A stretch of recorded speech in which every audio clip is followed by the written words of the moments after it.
Hey y'all, Grandma Rose here. I wanted to talk to you about water. Not just water, but chlorinated water. I was in a live chat the other night, or a participant in a live chat. It was not a live chat on my own channel, but it was somebody else's live chat, and I'm not exactly sure whose. I can't remember. I've watched in on or participated in a couple of live chats in the past few nights, so I don't remember whose it was. But what somebody said really stuck with me, and I decided today to get on with it and to quit worrying about it and to do something about it. So what I did is I got online, got on Google, and I did some research to get the right answers. So let me tell you what happened. I don't remember who, like I said, I don't remember whose chat it was, but somebody brought up the topic of chlorinated water and municipal water systems and how it was bad for your plants and that you shouldn't be watering your plants with chlorinated water because it was going to hurt your plants. And I thought, that doesn't sound right. But I didn't say anything because I wasn't sure. And I don't want to be that person, I don't want to be that. I don't want to be that know-it-all who pops in and says you're wrong and I'm right, because quite often I'm not right. But I do know some stuff, and one of the things that I do know is that chlorine is an essential micronutrient that not only plants but people need to be alive. So having chlorine in your water can't be a bad thing. The only thing that could be bad would be if there was too much chlorine in the water. So the question is, how much is too much? So that's what I tried to find out today. So I did some research, went online, like I said before. My Google actually is not working. I have a virus on my computer, and Google has been hijacked. And it'll come up Google, and after a few seconds, it'll roll over to Bing. I need to take my computer in and see what I can do to get it fixed. I have downloaded a couple of different antivirus or anti-malware programs that said my computer was virus-free or malware-free, and it's obviously not. So that's very annoying, but I am totally off the subject. So the question is municipal water, chlorinated water, is it bad for your plants? Is it going to harm your plants? I don't know. Do you know? I suspect not, but I don't know. So I looked, or I didn't know, and now I think I probably know, but maybe I still need to do some more research. I need to find some scientific publications. I know a lot of you don't care where there's a scientific publication. If somebody, Joe Blow, says this is right, then that's right. But that's not necessarily right. It's kind of like fake news. We know about fake news, and we know to be careful and to do our own research, to listen and pay attention, and then look it up for ourselves and prove it to ourselves before going off and telling people something that may not be correct. So that's what I did. I got online, and I was able to find articles that I think have at least helped to solve the problem. Can't say 100% sure, but I'm pretty sure that municipal chlorinated water does not harm plants. Unless the municipality has really, really messed up and has put in more chlorine than is allowed for. And so I went to, the first things I saw were some articles that pointed to Colorado State University Extension Service, and some studies that were done and that the Extension Service had reported in one of their publications. But that, I didn't want to rely on that. Even though the article sounded like it made sense, I wasn't going to rely completely on that. First of all, I wanted to know what the government regulations were. I wanted to know what the rules, regulations for municipalities were. How much chlorine was allowed in the water? What was a safe amount and what was an unsafe amount? So, I don't know why I did this. The first thing I went to was the CDC.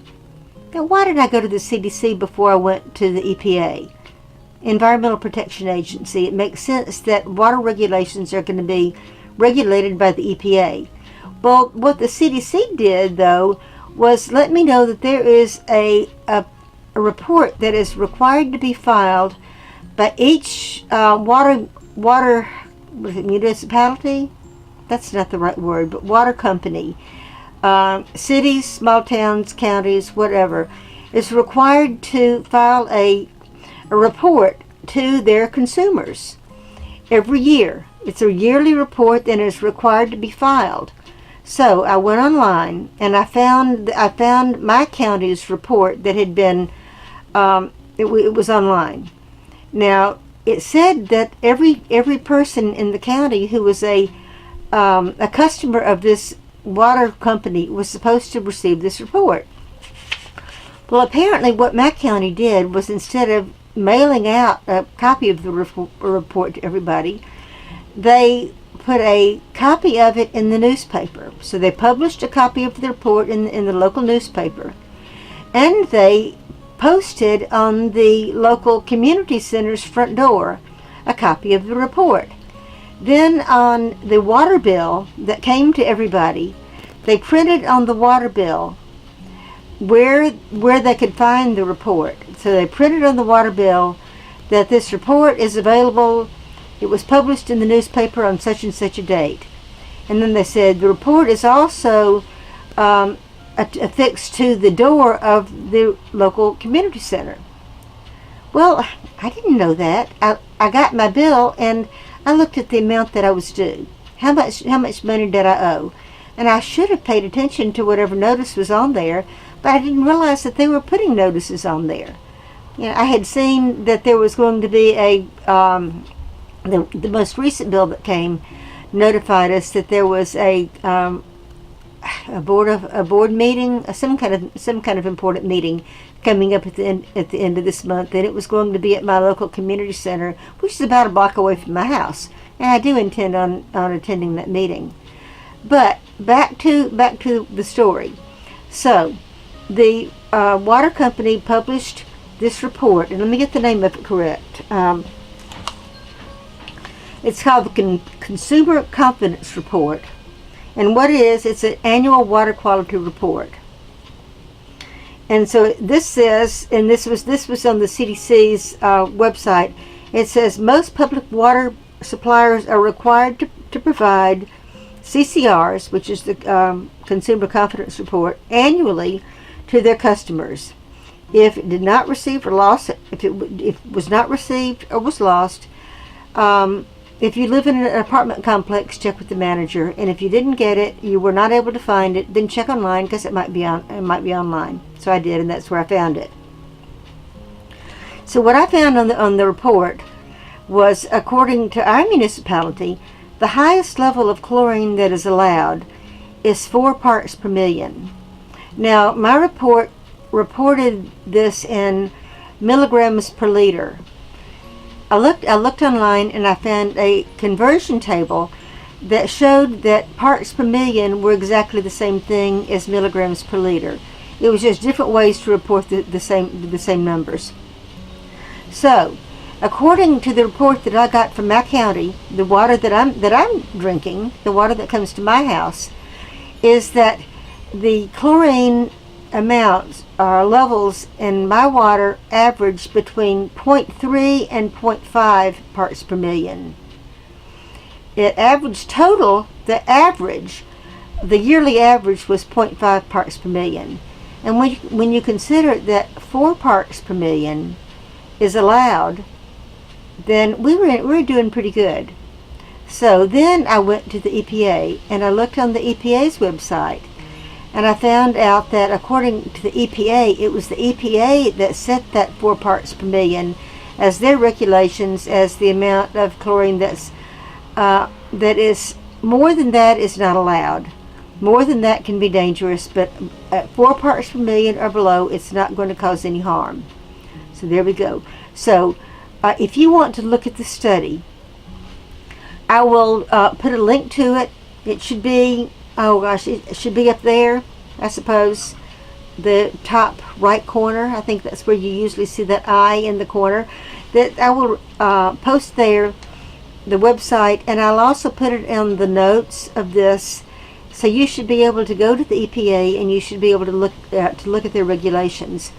The EPA's website is www.epa.gov. Easy to find. So even if you don't look and get the link to this particular paper, this particular regulations, you can go to the EPA's website and you can find it. Let me look down here and see what else I have. So back to the EPA. The EPA not only showed that chlorine, with the levels of chlorine that were allowed in the water, they had other minerals and other components of water that were what amounts were allowed, and what they did, what was dangerous levels caused what effects on the body. And it turned out that nitrogen or nitrates are even worse than chlorine. The main reason we would have nitrates in your water is not because the water company added it, but because it reached the water because of fertilizer runoff, and it can be bad for us. So that is something to look at too. So when you go to this and look up this publication for your county, or your water system, I do recommend you do that.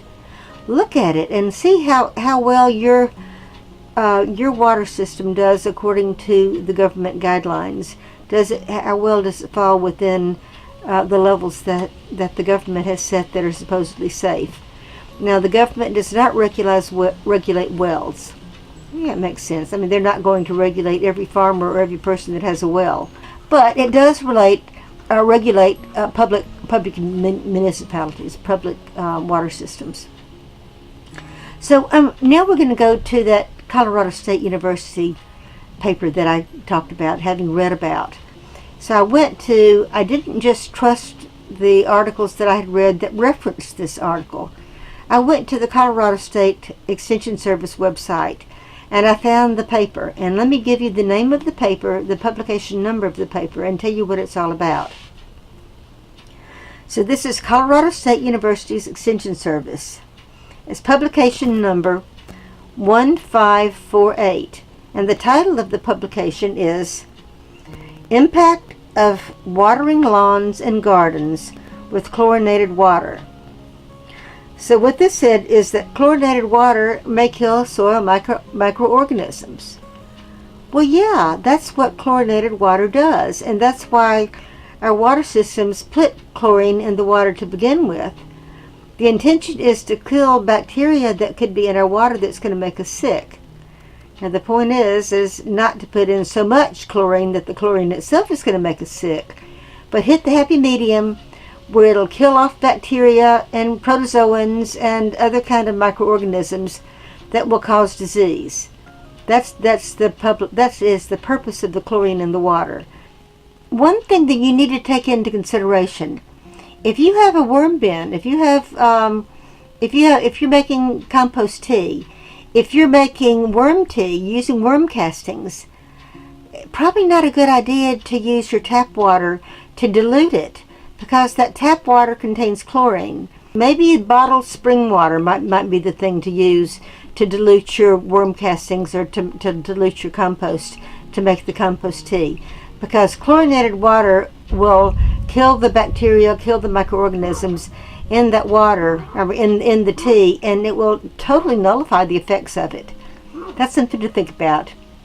Okay, maybe chlorinated water might not hurt the soil, might not hurt your plants, but it will kill the bacteria in your worm casting and your worm tea. It will kill the bacteria in your compost tea.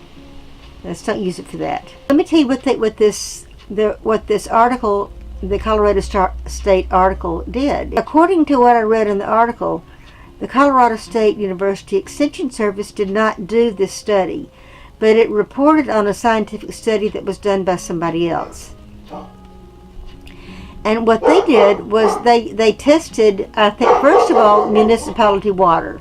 Colorado Springs is where Colorado State University is. So they tested the water, the local water, and they found that there was no chlorine in the water. No, that is not correct. They tested it on lawns, and they tested it on compost piles. And after looking at it, then they looked at the number of microorganisms that were alive in the soil. And I don't know that they tested how much chlorine was in the soil. They probably tested that too, but I don't recall the article saying that it did that. But it found that that within the top half inch of the soil, the microorganisms in the soil were dead. But below a half inch, the microorganisms were not only alive, but they were thriving. So the chlorine did not go any farther. It did not kill the microorganisms in the soil any deeper than a half inch. Then they did a study, and they looked at high concentrations of chlorine. Now again, it did not say what concentrations they considered to be high concentrations, but for 126 days. Now that's a little over 4 months, I believe. 120 days would be approximately 4 months, considering 30 days per month. So a little over 4 months, every day they applied high concentrations of chlorinated water onto the soil, and then they tested the soil, and yes, it had killed microorganisms in the soil. Within 2 days, the microorganisms in the soil had rebounded to the levels that were equal or better than the levels they were before the study began.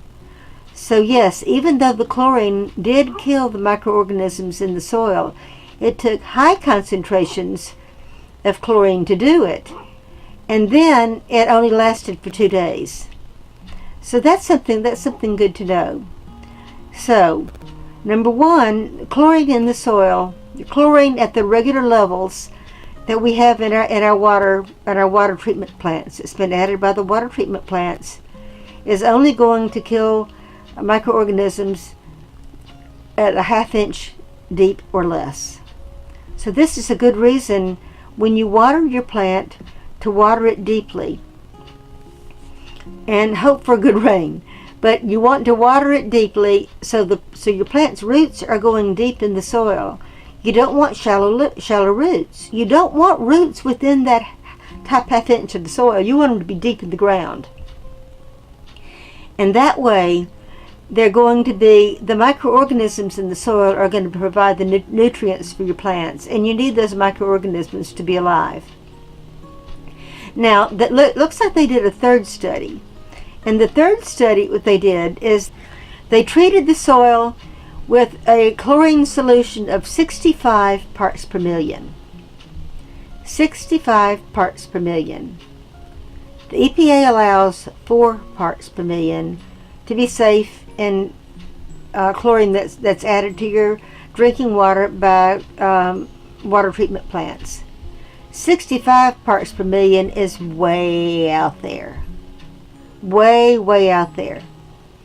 But it took 65 parts per million of water treating the soil for the bacteria or microorganisms in the soil to be killed 6 inches deep. So what are the chances of you getting 65 parts per million of chlorine in your water? What they found out then was that the soil actually is binding to the chlorine, and it's actually binding. It's actually what did they say? It's immobilizing. I had to look down because I had the word written down. It's immobilizing the chlorine in the soil. Well, what's happening in the soil is the chlorine is being bound up to the soil particles, just like the chlorine would be bound up in that filter, in a Berkey filter. So the more water that's poured into it, the deeper the water goes, the less chlorine is going to be in it, because the most of it's going to be bound up within that top half inch. And then any chlorine that goes in any deeper is going to be less than an amount that's going to kill the microorganisms. So the deeper the chlorinated water goes, the less chlorine that there's going to be in it, because it's being bound up to the soil particles. So I think that pretty much speaks for itself. I would very, very much like to know who the scientists were, what the name of the article was, where it was published, so I can look at that article. I don't totally 100% trust a publication that doesn't cite the paper, doesn't cite the source. It didn't give any references. And I mean, was that article published in a juried publication? Who read it? Who reported on it? Where was it? What did it say? What did critics say about it? Were there any other publications that did the same research that tried to repeat these results?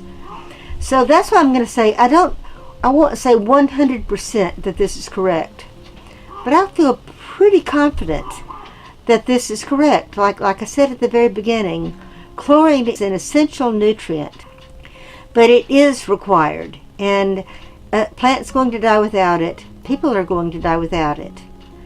So it has to be a little bit of chlorine. Then is going to be okay.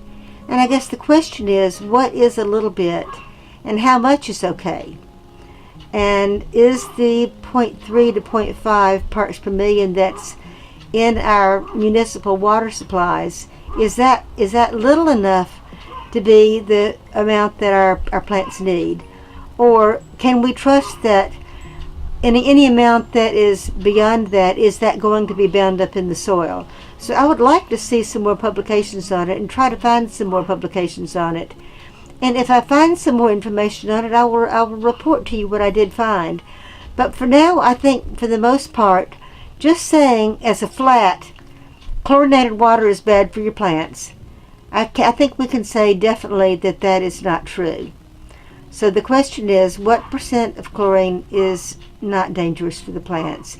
And certainly, we can say that anything less than 4%, because if it took 65% to reach 6 inches down, and we can certainly hope that the roots of our plants are going deeper than 6 inches, I really don't think we have a problem with it. So that's all I have to say. I'm just saying that I won't say 100% that I have debunked the myth. So there we go. I hope this helped some.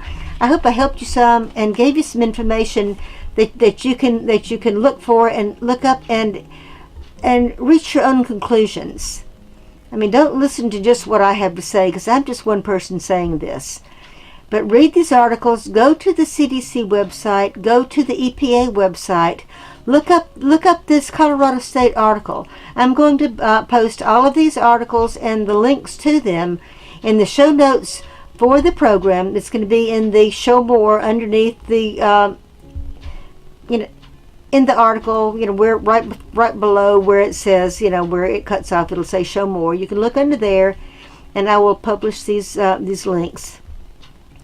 And I will also do my best to publish the cards where you can look up there and you can see where there should be a little eye. And if you see a little eye, click on that and it should take you to these websites. That's all I have to say. So bye, y'all. See you next time.